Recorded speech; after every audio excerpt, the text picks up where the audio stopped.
This is the Liberal Europe podcast by ELF, bringing liberal ideas into the political debate, with Leszek Jazdzewski and Ricardo Silvestre. Hello, welcome to Liberal Europe.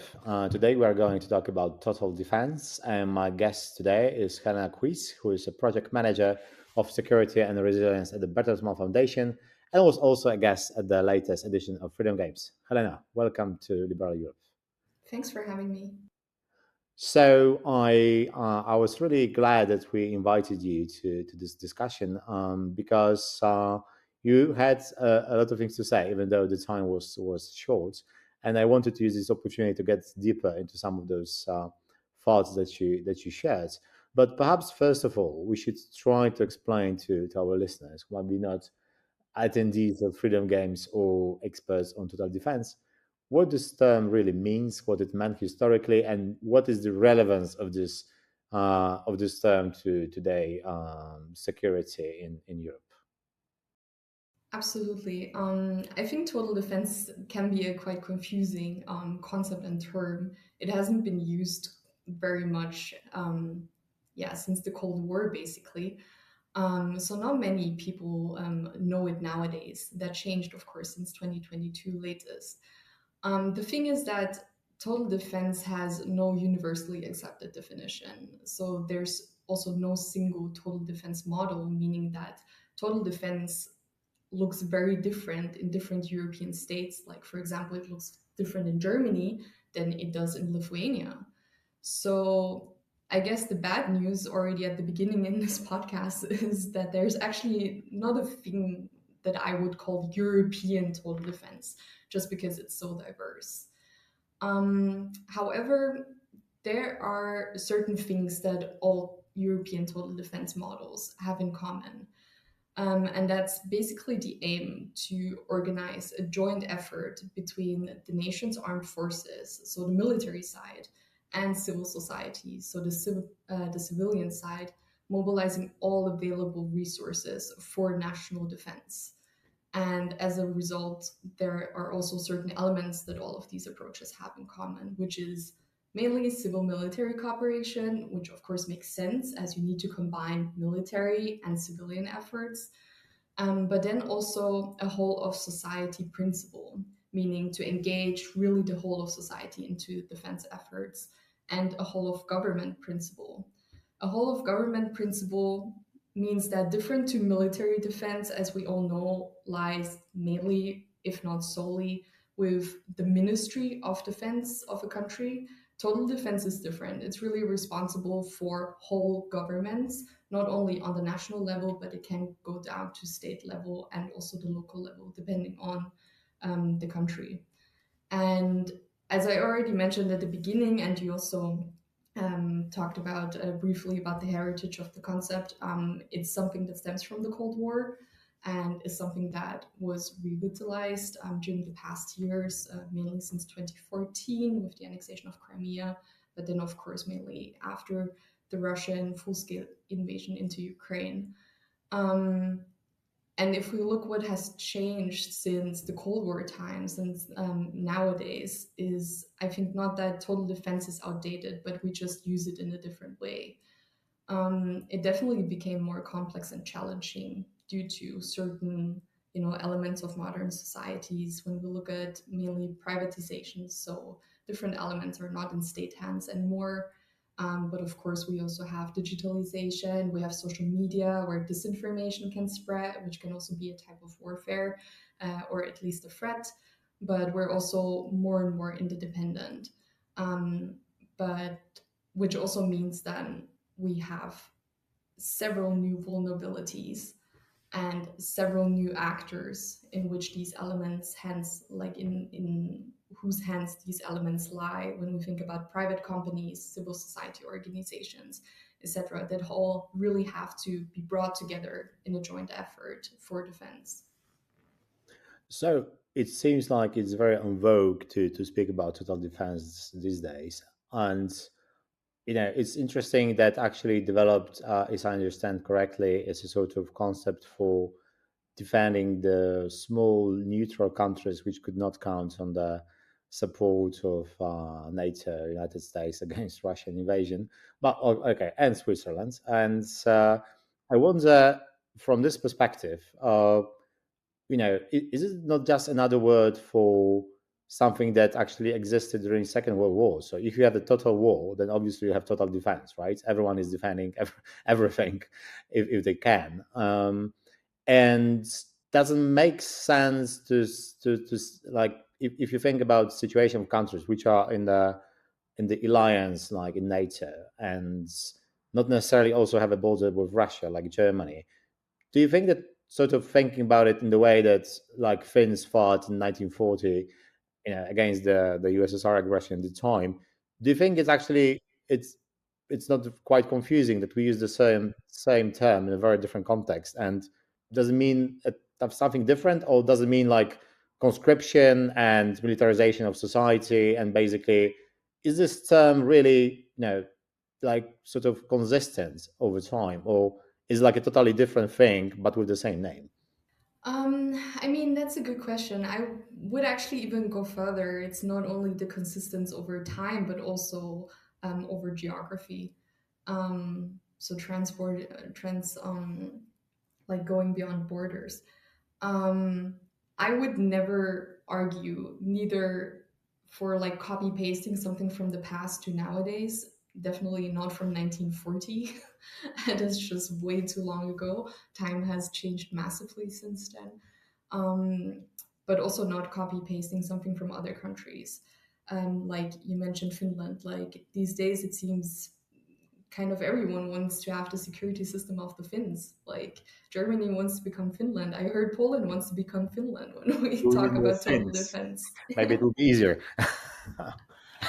However, that will not work. I think to understand this inconsistency in the concept, which by the way also leads sometimes to quite funny situations on panel discussions where you have people from different countries who all define total defense in very different ways and then end up not really talking about the same thing. But to understand the inconsistency of the context, maybe it's more, or maybe it's easier to think of it as a strategy than really a static concept. So something that you adapt to your respective challenges, to your resources, to your geography, to your threat, etc., and kind of like twist it in a way so it makes like it's of use for you, like your country specifically, and your time specifically, and your challenges specifically. I mean, if we look at the discussions in general, I think nowadays we really focus on copy pasting way too much. We also see it in the military way, where we often read like, "Oh, we need to prepare for a war like Ukraine." However, I think that's very much misled concerning, the national context that we're in a NATO alliance, etc. And the same applies for total defense in that way. Different systems, different times need different concepts or strategies, as I would call it. Well, okay. So, being geographically specific, in 10 years' time, Helena Quis becomes, let's say, interior minister, and is able to introduce everything that this strategy of total defense in Germany requires. What's going to happen? How you see it? Let's say that with this perspective of, let's say, 10 years, right? You can have a magic wand and you can transform the country along the lines of the research, of the knowledge that you have about the, well, challenges that are present here and can be foreseen or unforeseen, right? But sometimes I think I understand the resilience is actually preparing for things you cannot foresee, but you're ready to go through unforeseen events, right, and survive them. And so, what would change? What would be implemented? What would be get rid of? What's going to happen in this optimal scenario that we can imagine? I think, first of all, it's already great that you put me in the Ministry of the Interior, which is where the civilian side lies in, In 10 in years time, Germany. no. What's going to happen in next another 10 years? Who knows? Yeah, so in I know you are Germany, Austrian, but who yeah, knows? I'm originally Austrian. That's fine. So in Germany, just for understanding, like total defense is spread across different governmental bodies on the national, but then also on the state and local levels. And indeed, the civilian side lies with the Ministry of the Interior, which might be surprising to some of the people in other countries. If I would come into power, I think what we really miss in Germany is a very strategic approach to reorganizing total defense, especially on the civilian side. We had the Zeitenwende 2022. I think everyone in Europe knows about that. It was very much focused on regaining military capabilities and ramping up the military industry. However, the civilian side was actually not more or less, it was completely left aside. There was no real civil element to the Zeitenwende. So if we would start this right now, I think what is indeed needed is a clear threat assessment, and based on that, a variety of scenarios. Why is that so important? Because it enables you to do a thing that's called capability-based planning. We also know that from the military side. However, since the civilian side functions way different, right now we haven't managed to get there on the civilian side yet. So it means you have a threat scenario, and then you see what capabilities do you actually need to be equipped accordingly to cope with that scenario. And May I just from, interrupt you for a second? yeah. What would be the sort of the most the chosen threat scenario or scenarios that you think make sense in a maybe shorter perspective, like 2 or 3 years, even for this government to think about? Yeah, I think, I mean, Germany is in a very interesting location in the middle of Europe, and therefore it is in a very specific situation. Of course, also here we plan with an Article 5 incident, so a territorial threat along the eastern flank. As we all know, Germany is very much engaged in Lithuania, so that's kind of like the threat scenario.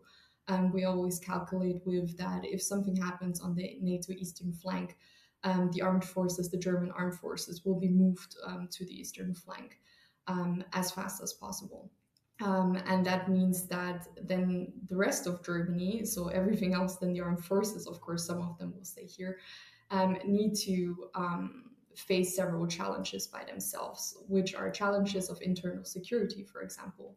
But also challenges of organizing troop transport and all the logistics, etc., through Germany, which is also tied to this NATO principle of host nation support, meaning that, for example, if French armed forces have to move through Germany, Germany is responsible for actually hosting them. So providing, for example, energy, logistics, make sure that they can use our roads, etc., etc.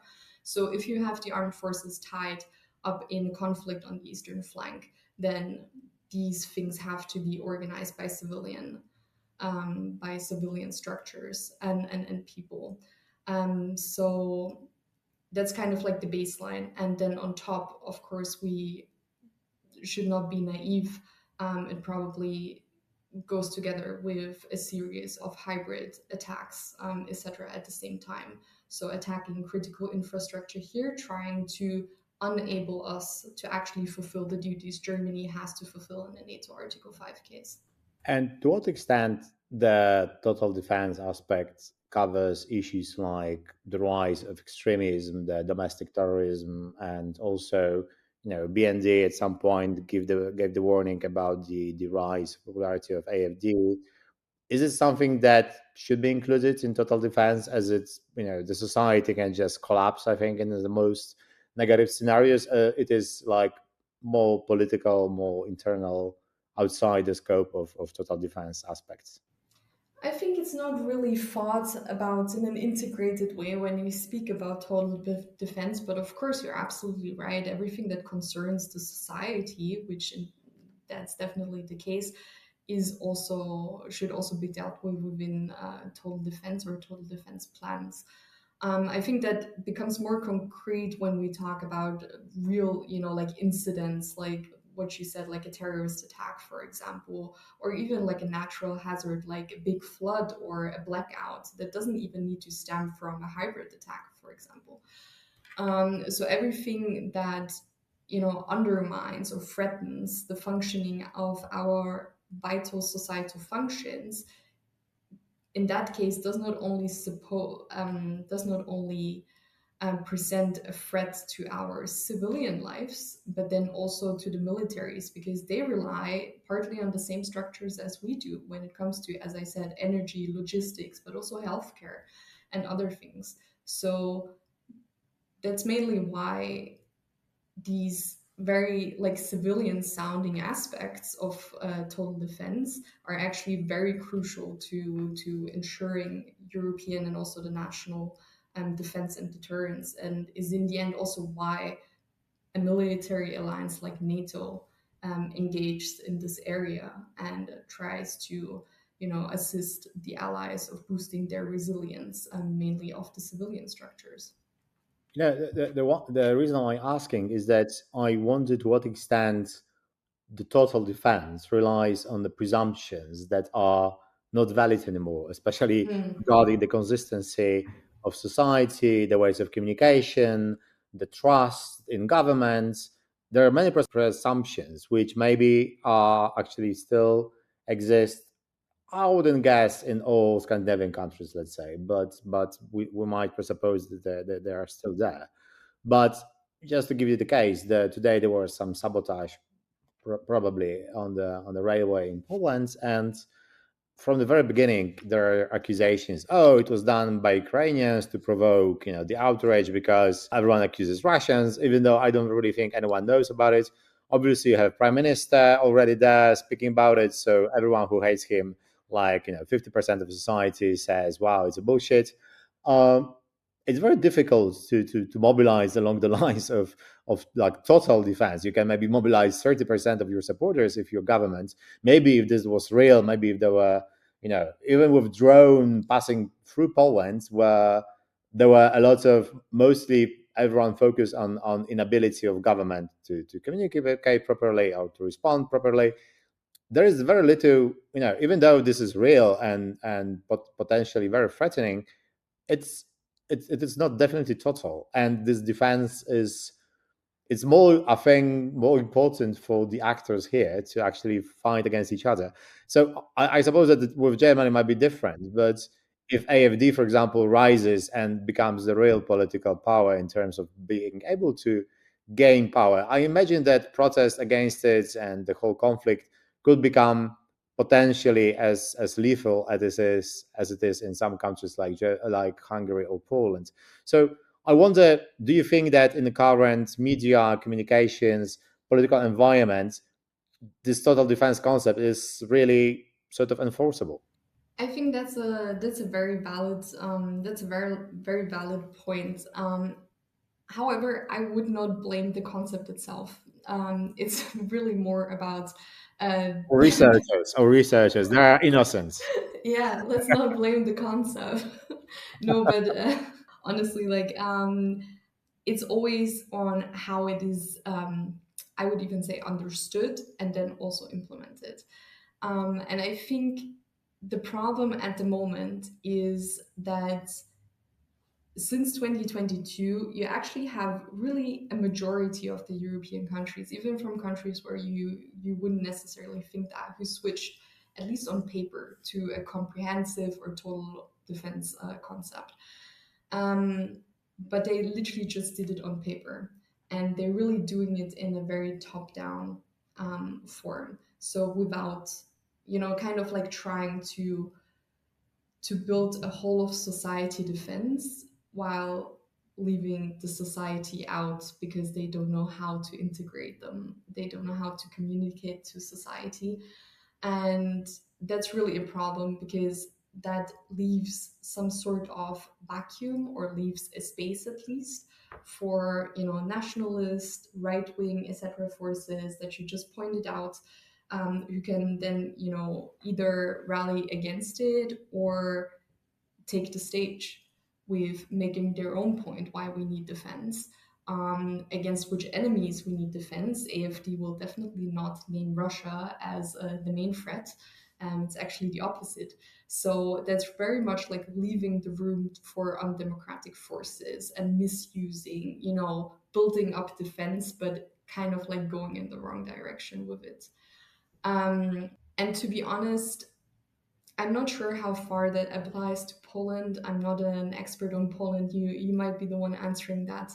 But neither in Germany nor in a lot of other Western European contexts I so far saw like a real answer or good strategies and approaches in how to get modern society on board, not using very nationalistic or right-wing narratives, but more like the opposite, more framing it as defending our way of life and defending our freedom. And of course, if we say like defending our life and standing up for that, you also need to make sure that, society feels that there is something worth defending. So there's where defense is very much interlinked with other policy areas. And I feel so far it's not really seen like that. Most of the times it's very much limited to, talking about guns, talking about military capabilities, talking about industry, etc. But defense is not like, it's neither a mere technical issue, it is very much emotional, and it's also a societal thing, especially when we then talk about total defense, where the society is really at its core. And that's a mindset shift that often policymakers and governmental officials kind of like blame to the society. Oh, the society needs a mindset shift. They need to think differently. They need to see how they can contribute and how they also have to contribute. But sometimes I'm not sure where they think this mindset shift comes from, because it's also mainly a responsibility of exactly these government officials and these policymakers, right, to actually get the society on board and to make a case for engaging. First of all, you convinced me. I got it. But secondly, and more importantly, you got me thinking, and it's like I do feel that the total defense can perhaps play the role of like integrational role for society, and then it's as a sort of challenge in like to that could be accepted probably at least formally by majority of society, but by doing it you also integrate society in a way that actually it is possible. So it's both the goal and the method to actually get society in the shape, right? Which I think is interesting. I haven't thought about it before in this way. Mm, so you also, speaking of top-down approach, we don't have much time left, but I wanted to mention your short commentary that you wrote on the Niinistö report. It's 1 year's anniversary. You wrote it together with Goran Budiowski, a good friend who's also been a guest to this podcast before. And the interesting aspect that you mentioned is that this concept that you can try actually top down to transplant the Nordic model to 27 very different countries, different geographies, historical perspective, different threat perceptions. It's not really the way to go. So, without summarizing the Niinistö report, which would take us perhaps many podcasts here, was the way to go, and not just in the context of this report, but more broadly, if there is a way to go for all 27, because you also mentioned that it's very much based on the national competences and the national perspectives. But if there is a way to go for Europeans, what's the right way? Um, yeah, what's the right way? Good question. There's also a policy brief coming that, so maybe you will find the answer in that. But I will try to give a. That's advertising. Okay, give No, us a trailer. Give us a trailer, Helena. no. I think again, what's the right way Europeans should go with total defense? You have to differentiate. Like, there's how to make military defense work. I will not comment on that because I have many colleagues who already do that, and there are many proposals on the table. But then how to make civil preparedness or civil defense, so the civilian side of it, work. And that's also what Goran and I mainly looked at, because that's kind of like the new element, the Niinistö report, which was issued in October 2024 very much brought into the EU cosmos. This like Finnish thinking of that it's not only about military readiness, but it's really also about civil preparedness. And since then, kind of like the EU, after the Niiniistö report, kind of published the strategy in a quite fast pace if we think about the EU. So it came out in March this year. And it is very broad. It lines out 63 actions. Some of them are key actions, some are not, but it really goes across the border from society to NATO EU cooperation, to EU foreign action, to NATO EU cooperation, etc. So just really broad. And our points in the policy brief was that it's actually too broad. Like it really misses an identity, it misses a strategic focus. And because it does that, the EU hasn't really managed yet to carve out its niche. And what I mean by that is, in order for an EU initiative to succeed, you have to win the member states, obviously, especially in the area of security and defense, which is a national competence. And the EU hasn't really managed that. A lot of the member states are very skeptical. I mean, obviously so. You take a Finnish concept that is very demanding, very challenging, very broad, and very new to a lot of the 27 member states, and you ask them to implement it with very short and scarce resources that they already have. And you also want to have a say in it. And we know in general, things are not getting less complicated if the EU gets involved. So that's mainly the situation. So what we argue is, instead of the EU coming in and looking at this from very top down, you actually need to go the other way around, and you need to start at the bottom. You need to start in the national realities, the local realities on the ground, and you need to understand the 27 different models and approaches to total defense, if there are some, because otherwise you cannot identify the room and the necessity for more European cooperation, and you can also not identify the niche where the EU can really add value. And that doesn't mean that you need to go for a one-size-fits-all European approach. I don't think that this is, to be very honest, that this is manageable, also not in the probably very short amount of time that we have. If we look at, the already quite grim gray zone reality Europe faces today, I'm not sure if we really have the time to come up with this golden framework where everyone really goes and does the exact same thing and everyone becomes Finland. So I think it's absolutely fair to respect national realities and to try to form like smaller coalitions among the member states on where they face like similar challenges, depending on their types of critical infrastructure, their geography, their threat perception, etc., and then really go from there. And then as a second point, also respect what NATO is already doing, and NATO is already doing quite a lot.